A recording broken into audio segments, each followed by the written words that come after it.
salaamaaleykum ñu ngi leen di nuyu ci seen tur ak ci seen sant waa Sénégal yépp rawati ko waa Parcelles Assainies fi ñu dëkk di leen ndokkeel di leen ziar di leen ñaanal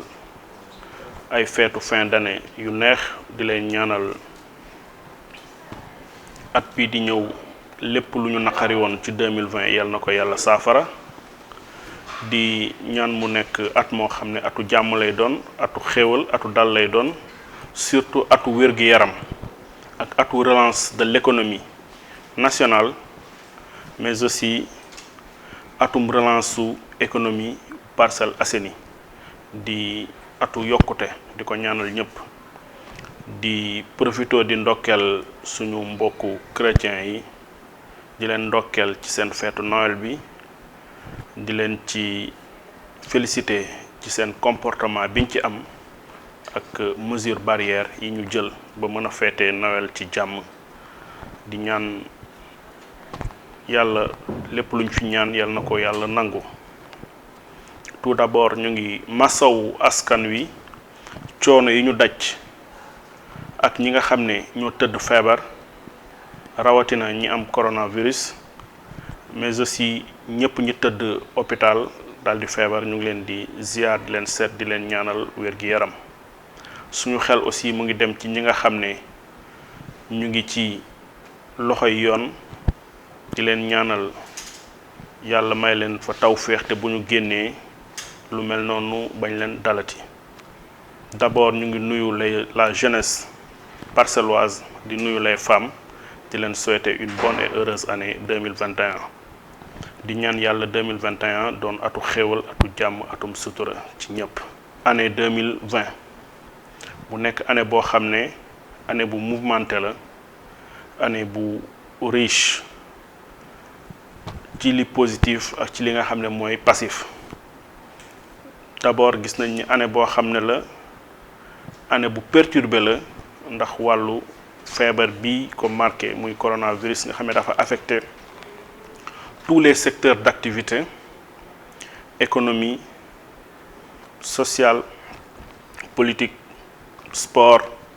ñëpp la affecté ñu ngi ciy masawu coono ñëpp di ñaan yàlla relance am ci 2021 bi. bilan bi ñu ciy def mooy d'abord sur le plan politique comme niñ ko xamee Parcelles Assainies en marche juddu na 2019 mais ci 2020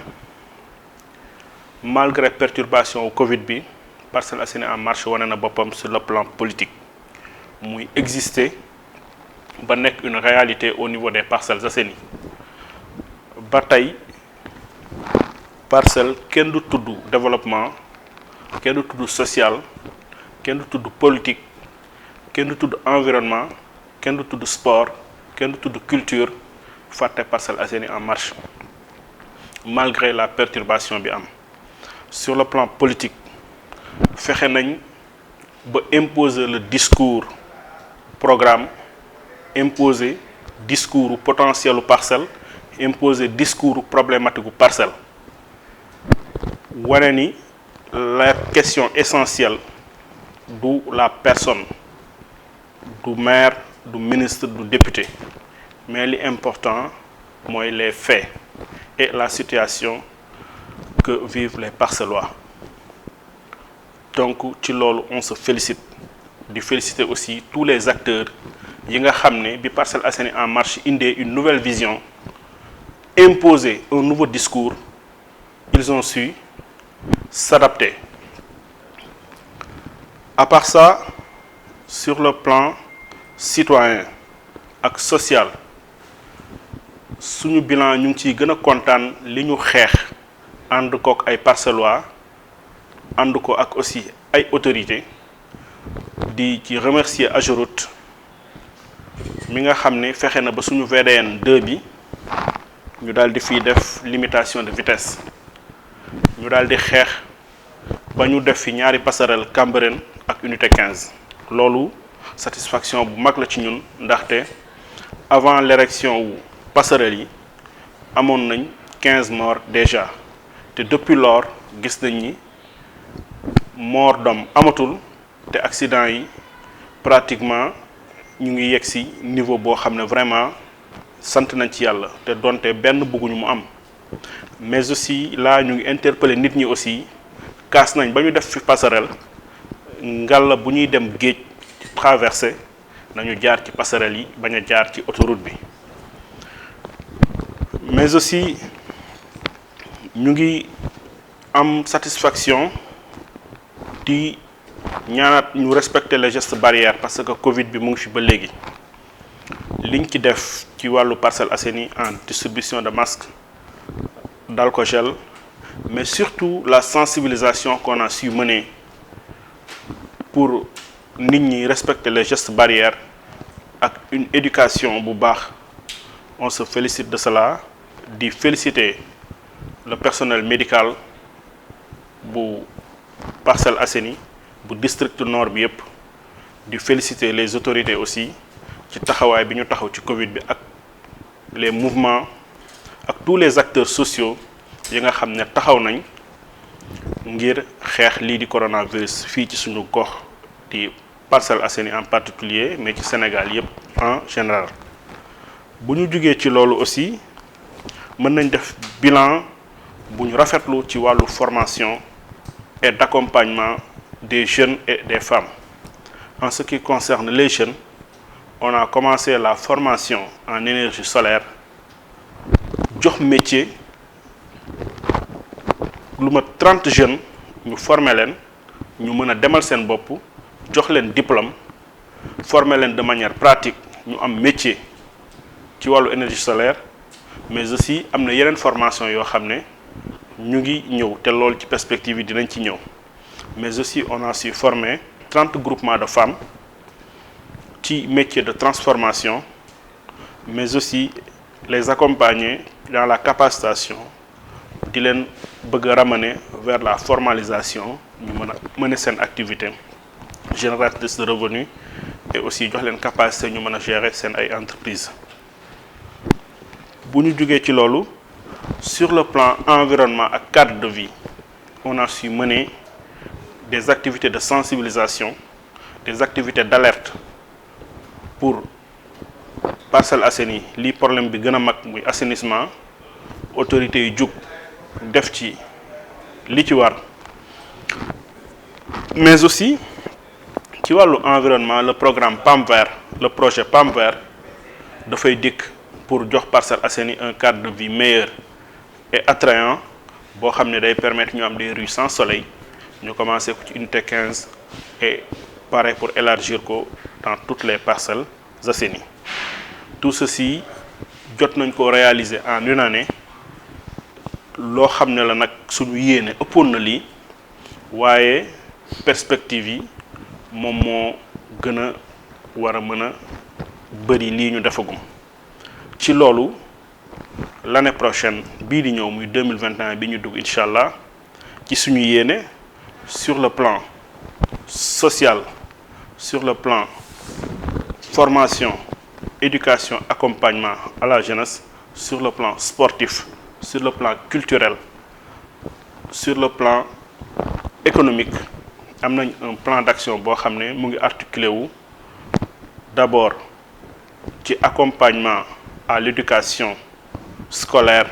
à la formation, à l'orientation des jeunes bacheliers, mais aussi l'appui à l'aide aux jeunes entrepreneurs et aux startups, en commençant par l'idée de projet, en passant par l'écriture des projets, en passant aussi par la recherche de financement, mais volet bi gën a am importance mooy volet accompagnement ak suivi bi nga xam ni on a mis en place un bureau d'études boo xam ni plusieurs startups yu yëngatu ci volet boobu yu tàmbalee ci idée de projet ba ci suivi et évaluation en passant par business plan en passant par recherche de financement surtout les financements innovants mais aussi wàllu accompagnement ak suivi surtout accompagner ñi nga xam ne ñooy entrepreneurs yi ngir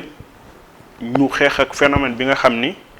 mooy morneewu entreprise yi nga xam ne 70% des PME et PMI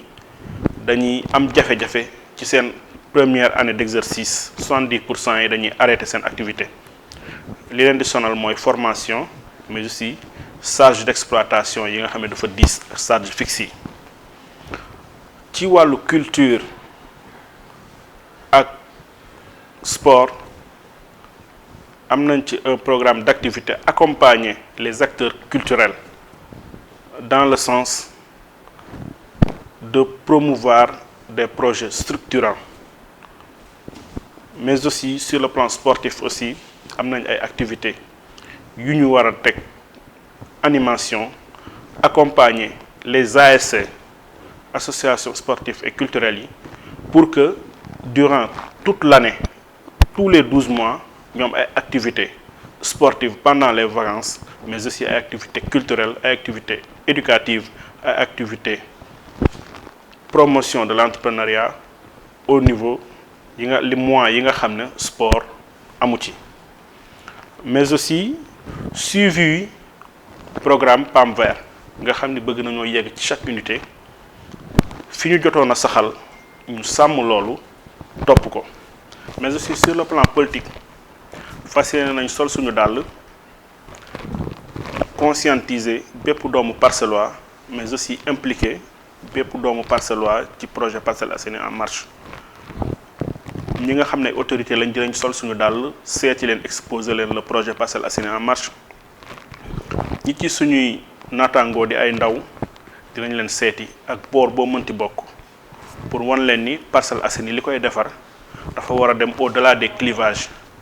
te aussi li nga xam ne mooy suñu gouvernance locale dafa weesu kenn ak ku mënti doon di ñu tànnal ki nga xam ne moo koy jiite ak ku mënti doon choix bi